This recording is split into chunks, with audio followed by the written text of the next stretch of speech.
You, Lord, for your grace on my life.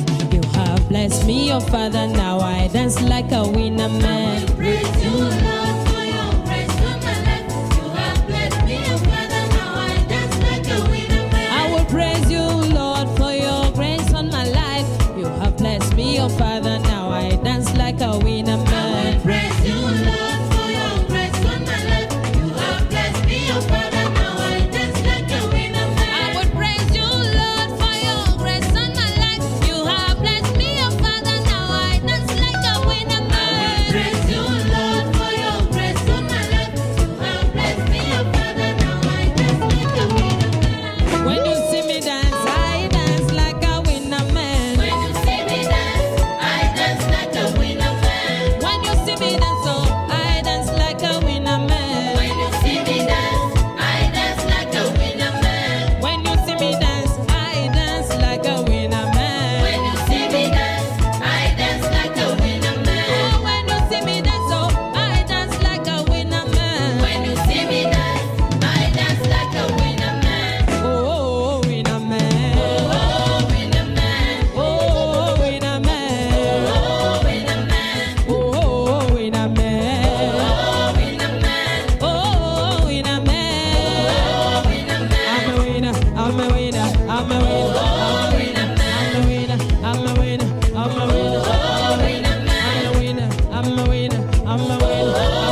Shalom, je suis l'homme de Dieu Pacifique Moulumba, serviteur au sein de l'église Un Jour Nouveau à Goma. Nous sommes très heureux d'avoir avec vous ce moment où le Seigneur nous veut encore dans sa présence. Nous allons prier et nous allons pouvoir partager ces courts moments dans la présence de Dieu ensemble. Dieu de gloire, nous te sommes infiniment reconnaissants pour ta grâce et ta faveur. Merci de pouvoir vouloir encore ton peuple en ce moment dans ta présence pour recevoir de toi la vie éternelle. Merci Éternel parce que tu as conçu un plan merveilleux pour la vie de chacun d'entre nous et nous sommes plus que convaincus que, ô Éternel, tout ce que tu as en réserve pour nous ne va pas te retourner comme le dit ta parole, sans pour autant produire des effets ici sur terre. Nous sommes prédisposés, Seigneur, à pouvoir recevoir cette sémence et que cela porte beaucoup de fruits dans la vie de chacun au nom de Jésus. Amen. Nous disons merci beaucoup, worshipers, pour ces louanges, adorations que vous nous avez entonnées. Nous avons été grandement bénis et en cela nous disons que le Seigneur vous bénisse abondamment. Bien-aimés dans le Seigneur, il a plu à notre Dieu de partager ce jour autour d'une thématique, toujours dans cette attitude de multiplication que nous sommes en train d'exploiter pendant tout ce mois de juillet. Et aujourd'hui, le Seigneur a permis que nous puissions parler de notre aspect très important, très pertinent dans notre vie, sous les thèmes « La main de l'Éternel, un instrument par excellence de la multiplication ». La main de l'Éternel, un instrument par excellence de la multiplication.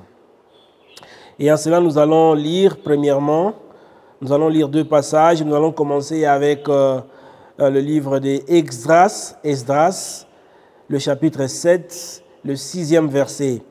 Esdras, chapitre 7, 6e verset. La Bible déclare, « Cet Esdras vint de Babylone. C'était un scribe versé dans la loi de Moïse, donnée par l'Éternel, les dieux d'Israël. Et comme la main de l'Éternel, son Dieu, était sur lui, le roi lui accorda tout ce qu'il avait demandé. » Je reprends la lecture. « Cet Esdras vint de Babylone. C'est un scribe versé dans la loi de Moïse, donnée par l'Éternel, les dieux d'Israël. Et comme la main de l'Éternel, son Dieu, était sur lui, le roi lui accorda tout ce qu'il avait demandé. Amen. » Lisons également Néhémie 2, Néhémie chapitre 2, le 7e et le 8e verset.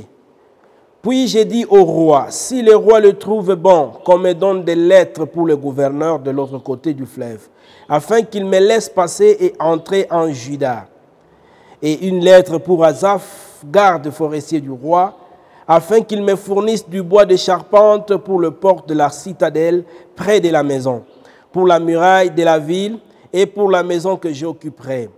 Le roi me donna ces lettres, car la bonne main de mon Dieu était sur moi. » Je reprends la dernière phrase. « Le roi me donna ces lettres, car la bonne main de mon Dieu était sur moi. » Bien-aimés dans le Seigneur, nous sommes en train de voir cette petite histoire relatée dans la Bible, là où nous voyons Néhémie comme le troisième grand chef du rétablissement des Juifs en Judée. Dans le temps où Zorobabel a conduit le premier groupe d'exilés à Jérusalem, et c'est là en 538 et 537 avant Jésus-Christ. Nous pouvons retrouver cette histoire dans Esdras 2, et où Néhémie a supervisé la construction du temple. Et presque 80 ans plus tard, nous voyons Esdras, le scribe, qui vient dans la ville sainte, et un second groupe de Juifs va finalement opérer de grandes réformes en enseignant la parole de Dieu. Cependant, au fil du temps, la situation va encore dégénérer à Jérusalem. Mais nous sommes en train de parler de ces personnes qui se sont marquées dans leur temps et qui ont compris que le problème qui était dans leur pays les concernait. Cela est un élément très important. Nous prions ici que Dieu nous donne des gens, des personnes et qu'il fasse de nous-mêmes des personnes qui vont comprendre que le problème que nous traversons dans nos familles, dans nos communautés, dans nos sociétés, dans nos pays, ce problème nous concerne également. Et nous sommes les premiers acteurs du changement des situations dans nos milieux respectifs. Si un enfant de Dieu comprend cela, alors il pourra comprendre quelle est sa mission sur terre. Parce que vivre sans réaliser cela, ça serait juste rester dans une vadrouille et qui ne pourra jamais produire de fruits. Alors, nous avons dit que nous sommes en train de parler de la main de l'Éternel comme un instrument par excellence de la multiplication. Et ici, nous allons plus parler de quelques effets de la main de l'Éternel dans la multiplication, dans notre croissance. Nous avons parlé précédemment, nous avons dit que la multiplication, c'est l'augmentation en nombre, l'augmentation en quantité, l'augmentation en qualité, la croissance dans ce qu'on est en train de faire. On était dans un niveau donné, maintenant on a franchi l'autre niveau et on va toujours croissant. C'est ça la multiplication, contrairement à la division, à la soustraction. La multiplication est un aspect, un facteur exponentiel. Et nous avons développé tant de choses là-dessus. Ici, nous voulons parler de quelques effets qui résultent de la main de l'Éternel sur nous. Les effets qui sont les conséquences de la présence de Dieu dans tout ce que nous faisons. La main de l'Éternel, nous le disons toujours que lorsqu'une œuvre est produite, il y a lieu toujours de découvrir la main de quelqu'un, quand bien même c'est invisible, mais les gens peuvent dire dans cette œuvre, nous sentons la touche de telle personne.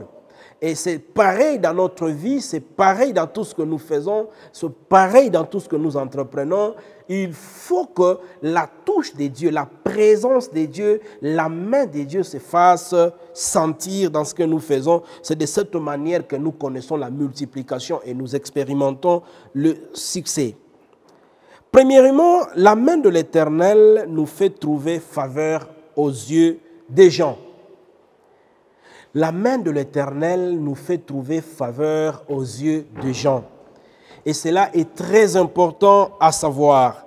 C'est que lorsque nous vivons avec des personnes autour de nous, petits ou grands selon ce que les gens appellent, il n'y a que la main de Dieu qui permet que nous puissions trouver faveur aux yeux de toutes ces personnes-là, de telle sorte que tout ce que nous désirons recevoir de la part de ces personnes nous soit accordé. Et plusieurs fois dans notre vie, nous prenons des gens pour des obstacles.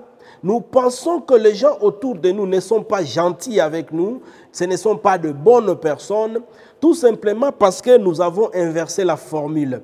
Au lieu de chercher à gagner la faveur de Dieu, au lieu de chercher à gagner la confiance de Dieu, à gagner la main de Dieu sur soi, nous cherchons nous-mêmes directement à toucher le cœur de ces hommes, oubliant que le cœur de l'homme est tortué. La Bible dit, notre Dieu est celui qui a le cœur du roi entre ses mains. Il le penche du côté où il veut. Si nous comprenons cette vérité, bien-aimés dans le Seigneur, nous allons chercher à devenir plus amis de Dieu qu'amis des hommes. Parce que c'est seulement en devenant amis de Dieu que Dieu nous fait trouver grâce aux yeux de ces hommes, chrétiens ou païens. Ce n'est pas l'état de la personne qui compte, bien-aimé dans le Seigneur. Ce n'est pas parce que la personne, elle est païenne, qu'elle est dure, difficile, compliquée, mais refuse tout ce que je veux, ne me facilite pas la tâche. Non, parce que Dieu a fait trouver grâce à Joseph devant Pharaon qui était tout à fait païen, il était idolâtre, lui-même incarnait une divinité, mais Dieu a fait trouver grâce. Aux yeux de Pharaon, Joseph a trouvé grâce Il a trouvé faveur aux yeux de Pharaon, au point qu'il a joui d'un trône sérieusement élevé dans ce pays d'Égypte. Et puis le grand de l'époque. Et donc nous devons comprendre ces choses, bien aimés, que la main de l'Éternel, c'est elle qui nous fait trouver grâce. Néhémie l'éprouve clairement, il voit un roi étranger mais qui investit dans un pays qui n'est pas le sien. Il investit dans un pays qui n'est pas le sien. Il donne tout ce qu'il faut à Néhémie. Tout ce que Néhémie lui dit, la faveur de Dieu était là et Dieu le lui accorde au travers du roi, méchant ou bon. Mais Dieu, quand la faveur est là, quand Dieu dépose sa faveur sur nous, tout nous réussit. Et donc, un aspect très important que nous devons bien intérioriser, bien aimer dans le Seigneur. Le deuxième élément, deuxième aspect que nous devons savoir, lorsque nous sommes en train de désirer la multiplication, que ce soit dans les ministères, que ce soit dans les séculiers, que ce soit dans toutes les entreprises que nous sommes en train de mener, que ce soit dans nos relations, que ce soit dans la vie de famille, la multiplication, nous devons savoir que la faveur de Dieu est l'élément déclencheur de tout ce que nous désirons recevoir de la part des hommes. Deuxième élément, deuxième vérité par rapport à la main de l'Éternel, par rapport aux effets de la main de l'Éternel, nous disons que la main de l'Éternel nous donne des aptitudes au-delà de notre capacité, voire de notre diplôme. La main de l'Éternel nous donne une certaine aptitude au-delà de nos capacités, au-delà de nos talents, au-delà de notre savoir-faire, au-delà de nos connaissances, au-delà de nos diplômes. La main de l'Éternel, la faveur de Dieu nous fait outrepasser tous les critères tels que dictés par les humains, les critères du monde. Il n'y a que la main de l'Éternel qui nous permet de pouvoir briser même ces étapes-là et nous retrouver au lieu et à des niveaux où aucune intelligence humaine ne pouvait s'y poser ou s'imaginer. Il n'y a que la main de l'Éternel qui fait ça. Et donc, je suis en train de demander à quelqu'un ici qui pense qu'avec son diplôme, il peut tout, qui pense avec ses capacités, il peut tout, qui pense avec son savoir-faire, il peut tout, qu'il y a de ces choses-là, sans la main de l'Éternel, vous ne pouvez jamais y accéder. Il y a de ces choses que tu désires, tellement que le surnaturel conduit le naturel. Si la main de l'Éternel n'est pas avec vous, vous serez surpris de rencontrer certaines résistances.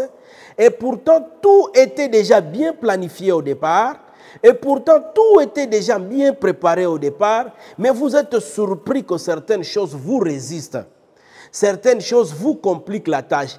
En dépit de la connaissance avérée que vous avez du domaine, mais il y a la main de l'Éternel qui vous manque. Par conséquent, vous n'arrivez pas à atteindre votre vision, vous n'arrivez pas à atteindre vos objectifs. Donc, au-delà de tout ce que nous pouvons entretenir comme talent, comme capacité, comme connaissance et autres, bien-aimés dans le Seigneur, recherchons premièrement à obtenir cette faveur de Dieu sur nous, cette grâce de Dieu sur nous, la main de l'Éternel de façon permanente sur nous, la touche de Dieu dans tout ce que nous faisons. C'est de cette manière, bien-aimés dans le Seigneur, que nous allons expérimenter la multiplication et nous allons voir tout nous réussir. Et Esdras est en train de dire ceci, lorsque nous lisons Esdras 7, 28, il dit ceci: et qui m'a rendu l'objet de la bienveillance du roi, de ses conseillers, de tous ses puissants chefs, fortifiés par la main de l'Éternel mon Dieu, qui était sur moi. J'ai rassemblé les chefs d'Israël afin qu'ils partissent avec moi. Il est en train de démontrer clairement qu'il est parvenu à faire quelque chose d'impossible humainement parlant. Parvenir à trouver faveur aux yeux de tous les puissants chefs, le roi lui-même, les conseillers, et ensuite amené à rassembler tous les chefs d'Israël, chose qui était difficile et voire impossible à son niveau, mais il y est parvenu quand même à réunir, il a réuni tous ces chefs d'Israël, non simplement le réunir, il leur a parlé et tous ont accepté de le suivre. Toi qui te plains que des gens ne veulent pas de toi, depuis que tu leur as parlé de ta vision, de tes projets, personne ne t'encourage, personne ne te suit, personne n'est d'accord avec toi. Toi qui te plains de toutes choses, laissez-moi te dire ceci, bien-aimé dans le Seigneur. Recherche la main de l'Éternel, elle te donnera faveur, grâce, elle te fera faire des choses au-delà de ce que ton diplôme peut donner. Le problème, c'est que tu t'appuies trop sur tes diplômes au point que tu ignores le vrai secret de la réussite de ta vision, qui est Dieu lui-même. Mais si tu rentres au pied de Jésus, si tu recherches premièrement la face de Dieu, si tu rentres dans la présence de Dieu et tu t'accroches à ce Dieu-là et qu'il abandonne sa main sur toi, alors tu verras que facilement, tout ce que tu diras, qu'il soit dans le plan de Dieu, les gens vont suivre parce qu'ils vont estimer tout ce que c'est ce qu'il vaut mieux de faire avec toi. Et tu seras en train de réussir dans ton leadership. Et donc, ton leadership ne sera jamais efficace parce que tu estimes que tu as de belles théories, parce que tu estimes que tu as de beaux principes. Non. Ton leadership sera efficace lorsque la main de l'Éternel va se poser sur toi. Et les gens vont trouver tout leur intérêt dans toi. Peu importe que tu bégayes ou pas, mais la main de l'Éternel peut parler pour toi sans toi. À ton insu, cette main de l'Éternel sera en train de parler pour toi et en ta faveur, et les gens ne feront qu'exécuter ce qu'ils ont à faire avec toi. Gloire au Seigneur. Alors, nous voyons cela même dans Actes 11, 28 avec l'Église de Dieu. Nous voyons quand bien même ils étaient dans une certaine débandade, dans une panique, persécutés, poursuivis, ça et là. Mais parce que la main de l'Éternel était sur eux, eh bien, ils produisaient beaucoup d'impact. Au point qu'ils sont allés jusqu'à devenir une plaque tournante du christianisme. C'est des choses que rien que la main de l'Éternel ne peut faire. Mon frère, ma soeur, tu as essayé avec ta beauté pour obtenir le mariage de ton choix. Tu as essayé avec tout ce que tu connais pour réussir dans un projet quelconque. Tu as essayé avec toutes les relations que tu as pour avoir l'emploi que tu désires. Ça n'a pas marché. Je vais te donner une bonne et l'incomparable stratégie. Essaye avec Dieu. Essaye avec la main de Dieu. Essaye avec la faveur de Dieu. Et tu verras que rien ne va te résister. Et la première des choses, deviens toi-même ami de Dieu. Parce que Dieu dépose sa faveur, pose sa main sur ses amis, pour ceux-là qu'il aime, pour ceux-là qui le cherchent et qui lui obéissent. Gloire au Seigneur. Troisième vérité ou troisième élément par rapport aux effets, c'est que la main de l'Éternel nous attire des hommes et des femmes de qualité. La main de l'Éternel nous attire les hommes et les femmes de qualité, les hommes et les femmes de faveur. Qu'est-ce que la Bible dit? Ici, nous voyons comment est-ce que Dieu a donné à Esdras des hommes distingués en intelligence et en capacité. Pour arriver à réaliser sa vision, Dieu lui a donné des hommes distingués. Je suis en train de voir même avec Moïse, pour construire le tabernacle, Dieu lui a donné les hommes distingués en intelligence. Dieu lui-même a doté d'intelligence, de capacité, les Betsalel, les Oliab et les autres. Et il a dit, écoutez, Moïse, dans le recrutement, dans la mobilisation des ressources humaines, tu n'as pas à t'y faire. Écoutez, j'ai déjà prévu des gens. Oh, quel est ce bonheur là où, pendant que tu dors, Dieu lui-même devient le manager des ressources humaines. Lui-même devient l'agent, le recruteur de bons collaborateurs.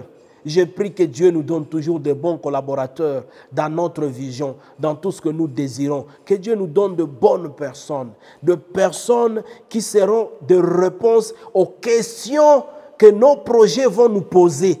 De personnes qui seront des solutions aux problèmes qui vont surgir dans l'accomplissement de notre mission. C'est des choses que seul Dieu peut donner au travers de sa main qu'il a posée sur nous. Et nous devons bien comprendre ces choses. C'est que quand bien même vous avez de matériaux, vous avez de moyens financiers, tout ça, mais si vous n'avez pas de personnes de qualité, si vous n'avez pas de personnes que le Seigneur a placées à vos côtés, vous aurez encore des sérieux problèmes. Il faut qu'il y ait des personnes solutions, des personnes qui soient de réponse aux questionnements, aux questions que le parcours va vous poser, aux interrogations que vous allez rencontrer à mi-chemin. Mais déjà, Dieu a déjà prévu des personnes réponses à ces questions autour de toi. Et autre aspect, c'est que lorsque vous avez remarqué de personnes comme ça dans votre parcours, bien-aimé dans le Seigneur, dans votre ministère, beaucoup de gens n'ont pas l'intelligence de garder ces personnes avec eux. Beaucoup de gens pensent que, comme c'est Dieu qui les amène, alors Dieu doit tout faire pour eux. Non. Il est de la responsabilité de Dieu de nous amener ces bonnes personnes, mais aussi il est de notre responsabilité de savoir bien entretenir ces personnes.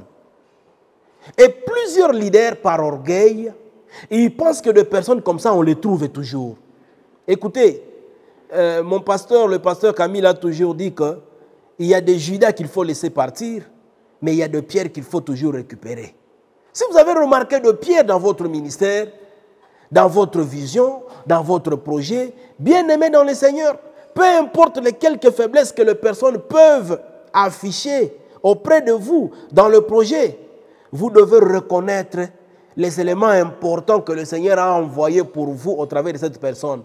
Il n'y en a pas toujours beaucoup. C'est pourquoi beaucoup de gens ont perdu de personnes envoyées par Dieu dans leur vision, dans leur mission, dans leurs projets, dans leur ménage, dans leurs entreprises, à cause de l'orgueil. Et jusque maintenant, ils n'ont pas pu retrouver ces personnes-là. Nous devons savoir que Dieu a créé tout le monde avec des dons et des grâces différents.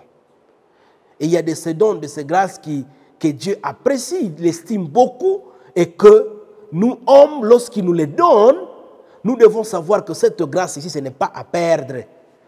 Je dois l'entretenir, je dois le garder. Potiphar a remarqué ces choses auprès de Joseph. Et je suis très sûr qu'après le départ de Joseph, Potiphar a encore remarqué qu'il y a quelque chose qui vient de lui quitter. Ça, c'est moi qui analyse de cette manière-là. Il devait nécessairement remarquer cela. Et nous ne devons pas nous ranger du côté de Potiphar ou devenir la race de Potiphar. Nous devons plutôt savoir exploiter au maximum ces choses et le matérialiser. Alors, 1 Chronique 12, 1 à 3 dit ceci.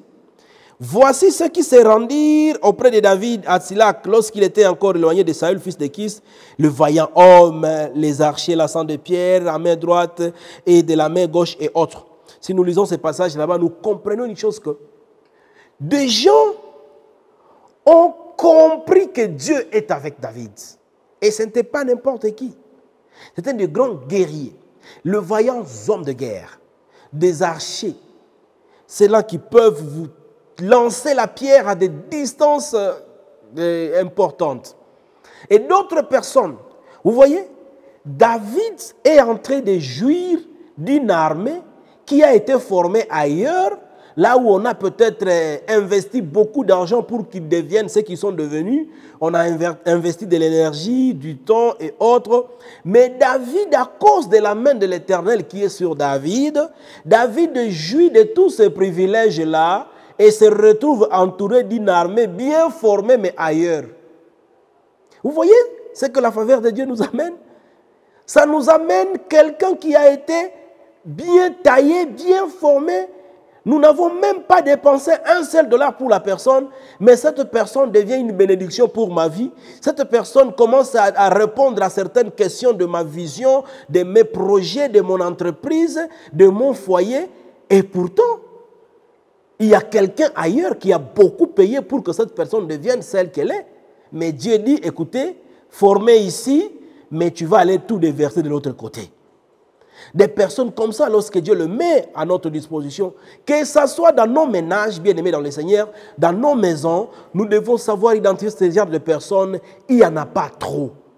Et donc, que Dieu nous fasse grâce d'avoir des yeux spirituels. Les yeux de Dieu, les yeux qui savent valoriser les choses que le Seigneur nous amène. Gloire au Seigneur. Quatrième effet, je disais que le premier effet, c'est que la main de l'Éternel nous fait trouver faveur aux yeux de Dieu. Le deuxième effet, c'est que la main de l'Éternel nous donne des aptitudes au-delà de notre capacité, diplôme et autres talents. Troisième effet, nous avons dit que la main de l'Éternel nous attire des hommes et des femmes de qualité. Et donc, nous devons savoir cela. Quatrième qualité, nous disons que la main de l'Éternel protège. La main de l'Éternel protège. Bien-aimés dans le Seigneur, plusieurs fois, enfants de Dieu, dans notre immaturité, nous avons toujours foi que Dieu donne. Nous avons la foi que Dieu élève. Nous avons la foi que Dieu bénit. Mais rarement, voire difficilement, nous avons aussi la foi que Dieu protège tout ce qu'il donne. Aujourd'hui, j'ai la foi que Dieu peut faire de moi le président de la République, un grand ministre, un gouverneur de province, un grand homme de Dieu, un grand orateur, un grand homme d'affaires et tout ce que vous savez. Mais j'ai difficile à croire qu'une fois là-bas, c'est même Dieu capable de me protéger. Ce qui fait que facilement, il y en a qui tombent dans la tentation de se trouver d'autres éléments supplémentaires de protection. Et ils disent, non, vous voyez, j'ai été avec tel, lui aussi qui m'a raconté son expérience, mais il m'a dit que dans la vie, une fois que tu as atteint tel niveau, si tu n'entres pas dans telle loge, il est difficile de protéger ton pouvoir. Il m'a dit que le chiffre d'affaires que j'ai déjà atteint, si je n'associe pas tel principe avec un livre que je dois lire, si je n'entre pas dans une religion XY et adhérer dans une philosophie mystique, il sera difficile de me maintenir. Car selon lui, il n'y a jamais eu un président chrétien, croyant, craignant Dieu et obéissant à Dieu. Non. Il faut toujours de l'autre côté savoir comment intégrer la cour des grands. Bien-aimés dans le Seigneur, vous ne pouvez pas vous dire être dans la cour des grands pendant que vous êtes obligé d'aller chaque fois la nuit à 23h00 à aller vous courber dans une hutte de 1,20 m trop sale, vous comme ministre, vous comme président, vous comme gouverneur, mais la nuit vous devez aller nu quelque part, vous devez aller adorer quelque chose qui sent mauvais, quelque chose, une statuette, et vous dites que ça s'appelle la cour de grand. Non, le contraire est vrai, c'est ça plutôt la cour de petit.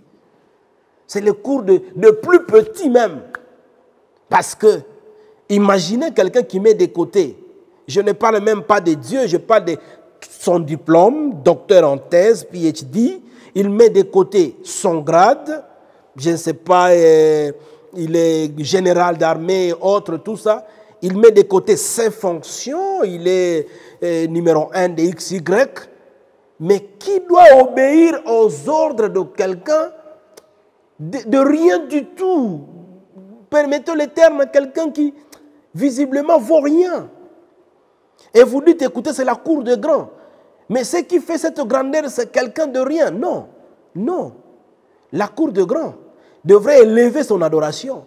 Il devait monter dans les hauteurs. C'est ça le grand. La direction, c'est vers les hauts. Mais toi, la direction, c'est vers le bas, vers quelqu'un de trop bas, qui peut te dire lèche la terre, tu lèches la terre, qui peut te dire écoutez, tu ne dors pas sur ton lit, tu ne dors pas sur ton lit, qui peut t'écouter aujourd'hui, tu te promènes sans chaussures, tu te promènes sans chaussures. Mais attends, et tu appelles ça cour de grand? Non. Jésus dit, mon joug est léger, venez porter mon joug. Je vais dire à quelqu'un, tu n'as pas besoin de rester cloué esclave de péché, esclave du diable, parce qu'il te fait croire que c'est lui qui protège. Non. Dieu qui t'a élevé, si réellement c'est Dieu qui t'a élevé, alors rassure-toi que le même Dieu va te protéger. Il va protéger cette élévation. Toi, reste seulement accroché à lui. Ce n'est pas parce que tu as entouré ta parcelle de garde, un service de gardiennage, sécurité et autres, que ta sécurité est garantie. Ce sont les mêmes personnes qui peuvent te descendre. Ce sont les mêmes personnes, lorsqu'ils sont corrompus, lorsqu'ils ont été travaillés, laver les cerveaux contre toi, ce sont les mêmes personnes qui peuvent servir de moyen pour te descendre. La protection, c'est Dieu. Et donc, si tout ce que tu as été donné par Dieu est venu de Dieu, tu peux garder ton calme. Il protège même ce qu'il donne. Et ça, c'est une assurance que je te fais. Que répond Esdras au roi lorsque le roi lui propose de lui doter d'une escorte de gens qui vont le protéger en cours de route? Qu'est-ce qu'Esdras répond au roi? Il dit ceci: j'aurais eu honte de demander au roi une escorte et des cavaliers pour nous protéger contre l'ennemi pendant la route. Car nous avions dit au roi: la main de notre Dieu est pour leur bien sur tous ceux qui le recherchent, mais sa force et sa colère sont sur tous ceux qui l'abandonnent. Il dit, écoutez, nous sommes les amis du roi, nous sommes du côté du roi, nous recherchons du côté de Dieu, le roi de rois, nous les recherchons matin, soir. La main de l'Éternel est sur nous. Cher roi, ne te dérange pas de veiller sur notre protection. Nous avons la main de l'Éternel avec. Cette même main qui m'a fait trouver faveur à tes yeux, ô roi, c'est cette même main qui va m'escorter, qui va m'accompagner jusqu'à la destination, qui va veiller sur moi, qui va tout superviser. Voilà au moins un homme, quelqu'un qui a compris. Mais nous comprenons pour un temps et après nous oublions le reste, nous tombons dans la panique, nous cherchons des formules auprès du monde et c'est comme ça que facilement le diable nous a dans son filet. Facilement. Tout simplement parce que nous perdons de vue et facilement et nous ne savons pas comprendre que si c'est Dieu qui a permis que je sois nommé à ces postes ici, alors c'est lui-même Dieu qui me protégera de toutes les attaques des ennemis et c'est lui-même qui veillera à ce que j'accomplisse de façon digne la mission pour laquelle il m'a hissé jusqu'à ces fonctions ici. Nous devons savoir ces choses, bien-aimés dans le Seigneur. Lorsque nous voyons même dans Genèse 31, nous voyons comment est-ce que Laban est en train de dire clairement à Jacob, il dit, Jacob, écoutez, moi là, mon cœur est prêt à te faire du mal. Ma main n'était pas courte pour te toucher. Je voulais quand même te faire du mal parce que tu as fui en cachette avec mes filles, tu m'as pris tout ce qui m'appartenait, tu as même pris mes idoles. Mais Dieu, mais ton Dieu m'en empêche. C'est que la main de Dieu constitue pour nous un mur qui bloque le flèche de l'ennemi de nous atteindre. Une barrière pour que l'ennemi ne se permette pas n'importe quoi sur nous. La main de Dieu. C'est ce que nous devons rechercher. Ça nous sécurise en fait. Moralement, émotionnellement, sur tout le plan, nous sommes en sécurité lorsque cette main est sur nous. Elle constitue plusieurs choses à la fois. Lorsque nous lisons Psaume 124, le premier et le deuxième vers, nous voyons comment est-ce que David est en train de dire clairement que David dit, sans l'Éternel, qui nous protégea? Qu'Israël le dise. Qui nous protégea sans l'Éternel? Personne allait nous protéger. Personne. Il n'y a que Dieu. Il n'y a que Dieu qui pouvait faire cela. Et donc, voyons alors 3 choses essentielles que nous devons savoir concernant la main de l'Éternel. 3 choses essentielles que nous devons savoir concernant la main de l'Éternel. Premièrement, lorsque la main de l'Éternel est sur nous, nous devons nous en rendre compte. Lorsque la main de l'Éternel est sur nous, nous devons nous en rendre compte. Nous devons le réaliser. Nous le savons. Ce n'est pas quelque chose d'inimaginaire, mais c'est quelque chose que nous devons vivre et expérimenter. Nous le savons. Je peux clairement dire que moi, Pacifique, la main de l'Éternel est sur moi. Et lorsque je l'ai dit, ma conscience me les témoigne. Mon cœur me les témoigne. La Bible dit clairement que l'Esprit de Dieu rend témoignage en nous que nous sommes le Fils de Dieu. Et donc si nous sommes les Fils de Dieu, et il y a vraiment ce témoignage qui est rassuré dans notre fort intérieur, et donc cette main de l'Éternel aussi est là, et ses effets se produisent. De façon automatique. De façon automatique. Néhémie 18 le dit clairement. Nous devons le remarquer personnellement. Néhémie 2, 18 le dit aussi clairement. Deuxième élément, c'est que lorsque la main de l'Éternel est sur nous, les gens autour de nous le voient et le constatent. Ils le voient, ils voient cette main. Le peuple a dit à David, nous sommes venus à toi, nous sommes venus auprès de toi, nous quittons Saül là-bas, nous te suivons parce que nous voyons que Dieu est avec toi. Nous voyons que Dieu est avec toi. Mais comment est-ce que ces gens ont vu Dieu avec David? C'est par les effets. C'est par la vie que David menait. C'est par tout ce qui s'est passé autour de David. C'est par les victoires que David expérimentait. Un fugitif, mais le peuple sait reconnaître qu'il est avec Dieu. Et les hommes importants se décident de quitter le camp de Saül pour rejoindre le camp de David pour un seul motif. Pas parce que tu as tué Goliath, mais nous réalisons une chose, que la main de Dieu est avec toi, David. Où sont ces personnes qui vont savoir remarquer la main de Dieu sur certaines personnes, dire, écoutez, je vais jouir de tous les privilèges qui découlent de cette main, de cette présence avec toi là-bas, je viens vers toi, je veux te rejoindre. C'est aussi ça la maturité. Vous voyez, la main de l'Éternel a été aussi remarquée sur Joseph. Genèse 39, 2 à 3, nous voyons comment est-ce que Potiphar est en train de remarquer cela. Il le témoigne, il le confirme. La Bible dit que l'Éternel fit avec Joseph et son maître les constata. Potiphar constate que toutes choses se multiplient dans sa maison depuis que Joseph est là. Depuis qu'il a donné la gestion de sa maison, de ses affaires à Joseph, il n'y a que multiplication et multiplication. Pourquoi? Parce que la main de l'Éternel est avec Joseph. Et c'est des choses que nous devons savoir. Nous devons bien expérimenter ces choses-là. C'est le grand secret pour se multiplier bien dans le Seigneur. La troisième chose à savoir, et encore la plus importante, c'est ceci. La main de l'Éternel ne se pose pas sur n'importe qui. Ce n'est pas parce qu'on le veut qu'on l'obtient. Non. Donc la main de l'Éternel se pose sur ceux-là qui aiment Dieu. La main de l'Éternel se pose sur ceux-là qui obéissent à la voix de Dieu. La main de l'Éternel se pose sur ceux-là qui ont la crainte de l'Éternel. Comme nous lisons, nous avons lu dans Esdras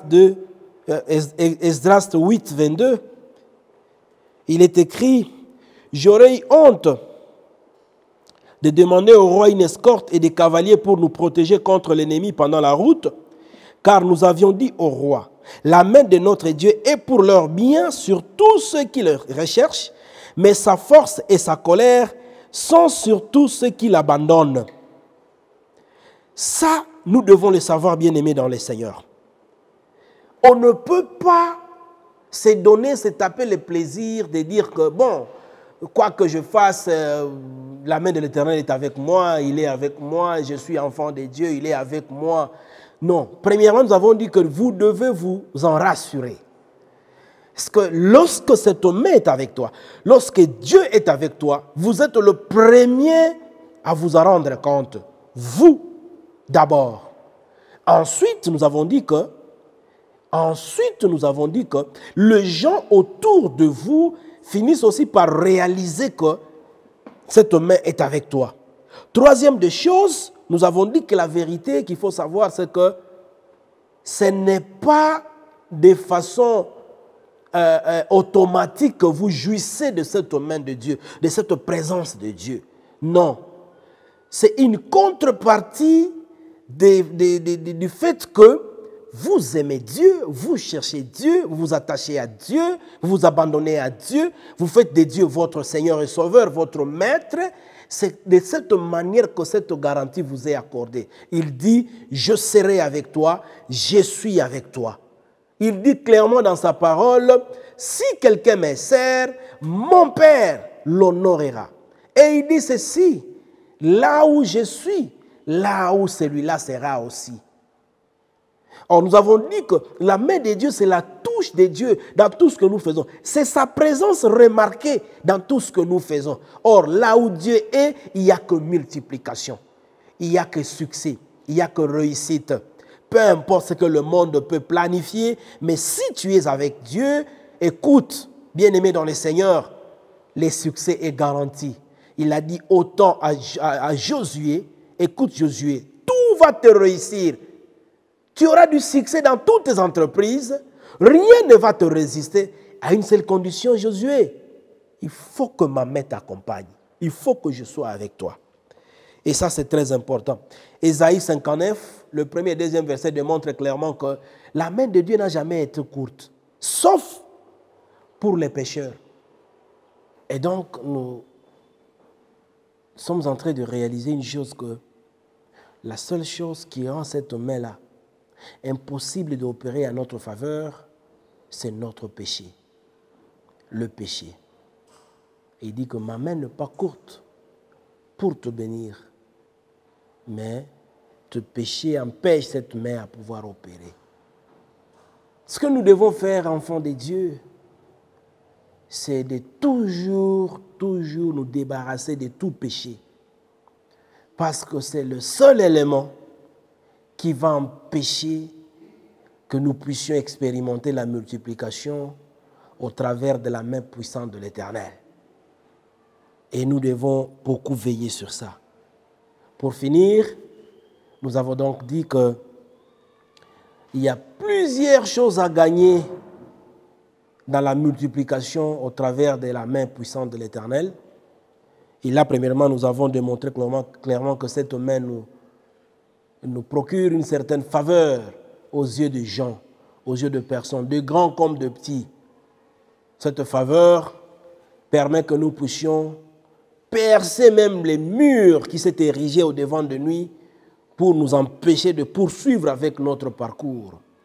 Nous avons ensuite dit que cette main puissante de Dieu nous donne des aptitudes, des capacités au-delà de ce que nous sommes capables de faire, au-delà de ce que nous sommes capables de pouvoir produire comme résultat. Troisièmement, nous avons dit que cette main nous attire les hommes et les femmes de valeur, de qualité, qui sont de réponses aux questions dans notre projet, dans notre vision, des hommes qui sont de solutions aux problèmes qui se poseront ou qui vont se poser dans la poursuite de la mission qui est la nôtre. Quatrièmement, nous avons dit que la main de l'Éternel protège. Non simplement elle nous élève, elle nous bénit, elle nous protège également contre les intempéries, contre les attaques de l'ennemi, contre le plan maléfique, contre toute adversité. Elle nous protège, elle nous maintient même sur le trône d'élévation où elle nous a placés. Et là, nous avons demandé trois choses essentielles qu'il faut savoir. C'est que, premièrement, lorsqu'elle est sur vous, cette main, vous devez le réaliser vous-même. Parce que vous-même, vous devez témoigner que la main de l'Éternel est là. Je peux le voir moi-même. J'en suis le premier témoin. Deuxièmement, c'est que les gens autour de vous doivent réellement aussi expérimenter et constater que cette main est là. Elle est visible. Et troisièmement, nous avons dit que nous devons aussi être conscients que cette main ne se pose pas sur n'importe qui. Elle se pose seulement sur ceux-là qui sont attachés à Dieu, ceux-là qui aiment Dieu, ceux-là qui cherchent Dieu, ceux-là qui craignent Dieu. Même en cas de danger, l'ange de l'Éternel, la Bible dit que l'ange de l'Éternel campe autour de ceux-là qui le craignent et il les arrache du danger. Bien-aimés dans le Seigneur, voici le message que le Seigneur voudrait que nous puissions partager en ce jour. Et je vois que cette main de Dieu est sur toi et elle est en train d'opérer dans ta vie. et tu vas tout faire pour la rechercher, tout faire pour revenir à Dieu si tu étais déjà éloigné de lui, tout faire pour entretenir encore et davantage cette relation avec lui, pour pouvoir expérimenter la multiplication dans tous les domaines de votre vie grâce à la main présente de l'Éternel sur toi. Merci beaucoup, que Dieu vous bénisse partout où vous nous suivez et nous allons prier pour terminer. Dieu de gloire, merci pour ta parole. Elle ne te retourne jamais sans avoir produit ses effets sur nous. Et merci Éternel parce que nous sommes en train d'expérimenter ces effets. Et nous prions qu'Éternel, nous puissions demeurer attachés à toi, que nous puissions toujours développer les désirs, la soif de ta présence dans notre vie, rechercher constamment ta face, ô Éternel. Comme tu as dit, vous me chercherez, vous me trouverez si vous me cherchez de tout votre cœur. Nous voulons, Seigneur, que par le Saint-Esprit, que nous soyons les amoureux de ta présence, des gens qui désirent ardemment ta présence. Partout et en tout lieu, nous voulons, Seigneur, être avec toi et dire comme Moïse, je ne bougerai pas d'ici, je ne ferai rien de tout ceci si je ne me rassure pas que le Seigneur est avec moi. Père éternel, donne-nous toujours ce privilège, cette grâce et cette conscience de ta présence permanente dans notre vie. Bénis chacun d'entre nous, tout celui qui t'a suivi, dans son problème le plus profond. Éternel, toi qui ta main peut aller jusqu'au-delà de là où nos yeux voient, puisse aller, Seigneur, déterrer la solution cachée pour la vie de quelqu'un afin qu'elle puisse l'expérimenter et que la multiplication soit une vérité, une réalité dans la vie de quelqu'un. Au nom de Jésus, nous avons ainsi prié. Amen.